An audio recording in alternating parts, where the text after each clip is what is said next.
Assalamu alaikum жалпы мекендештер, амансыздар. Сіздер менен кайрадан эле Москва бар. Аккеме студиясында окуялар, жаңылыктар жана кабарлар менен саламатсыздар.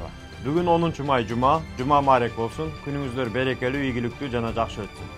Москвада бүгүнкү жаңылыктар, кабарлар жана окуялар менен тааныштырып өтөбүз. Бирден лайк басып, бизди колдоп кетиңиздер.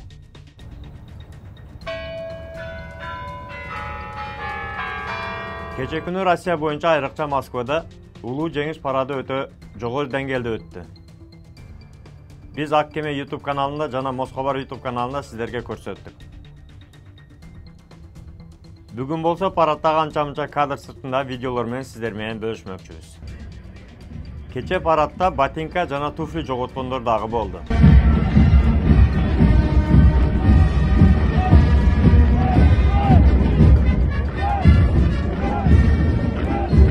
Надеюсь, что у вас хорошее настроение. Тоже пишите добрые, хорошие комментарии.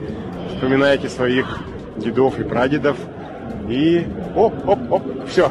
Есть одна потерявшая туфельку. Ну, вот это такая традиция, друзья. Вот, видите, девушка оборачивается, потому что она идет босиком, потеряла свою левую туфельку.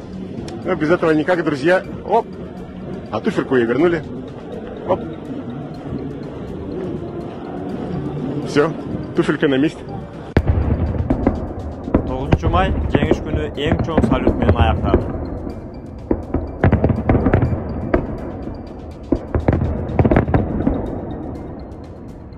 Ал эми салют кээ бирлер үчүн сюрприз менен аяктады.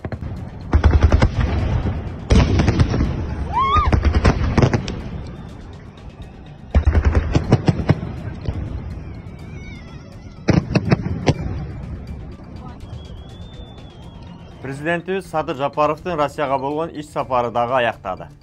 Кыргыз Республикасынын президенти Садыр Жапаровдун 7-8-9 майда Россия Федерациясына болгон иш сапары аяктады.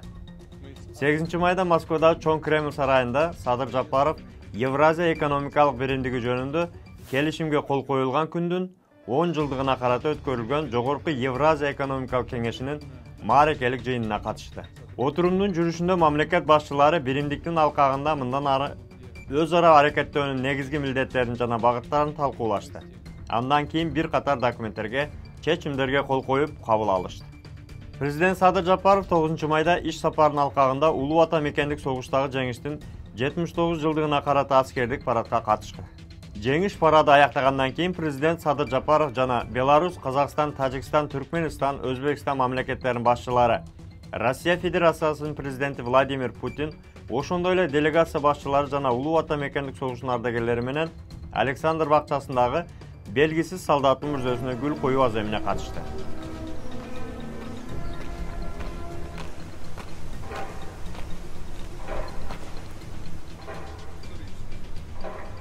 Президент Садыр Жапаров иш сапарын аяктап 9 майда Бишкекке кайтып келди. Ал эми кээ бир байлар үчүн майрамды слишком катуу расход менен аяктады. Бирок мындай байларга бул расходдор семичке чаккандай эле окшойт. Бир кулак сөйкөсү 400 000 рубль турганын мактанганына караганда. Вот! На, тебе подарю месяцу. Заработаешь себе 400 000. Урматтуу Москвада мекендештер, айлыкка ушундай 100 000 рубль берсе, алданып калбагыла, сак болуңуздар. Азыр орточулар ушундай акчалар менен дагы айлык төлөп жатышыптыр. Ал эми 100 000 рубль мекенге Кыргызстанга которгондо канча сомго айланат, валюталар курсунда бир катар айта кетели. 100 000 рубль эгерде Сбербанк тиркемеси аркылуу М-банкка которсоңуздар, анда 94 060 сом түшөт. Комиссия алынбайт. Эгерде Тинькофф аркылуу 100 000 рубль которсоңуздар, 94 735 сом түшөт. Бирок 500 рубль комиссия алынат. Аэропортто дагы бир настоящий блогер сөрөй кармалды. Ал пенсионерлерди кемсинтип блог тартып жүргөн. Азыр полиция участогунда блог тартып баштады. От меня отсесть. Как скажешь, мой генерал? Не ходите за мной, вас воняет. Чего? Не стойте рядом со мной. Ты что там? Вы старая. Кечирип кой, кыргыз элин болду окшойт бул жагы. Задержан за пранки над пожилыми людьми в районе метро Перово. Албетте комментарийге оюңузду жазып кетпесеңиз болбой калды. Ушул позитивдүү жакшы маалыматтар сиздерге пайда алып келди деген ойдобуз. Биздин каналга катталып, бирден лайк басып, тууган уруктар менен бөлүшүп кетиңиздер.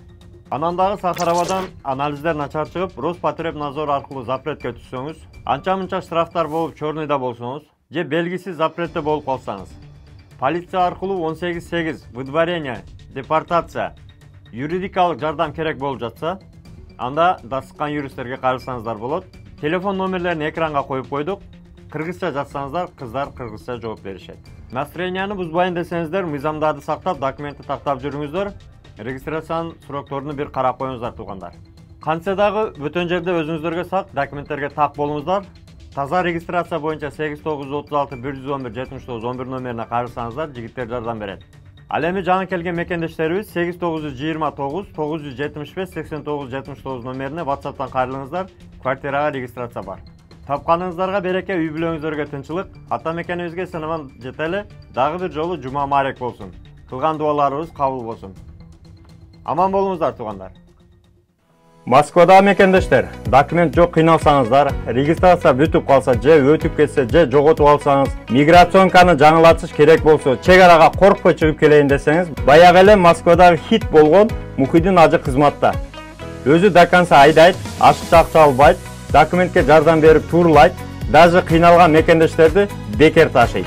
Мухиддинге Москвадан деп чалсаңыз, по-братски жылуу жумшак барып келесиз.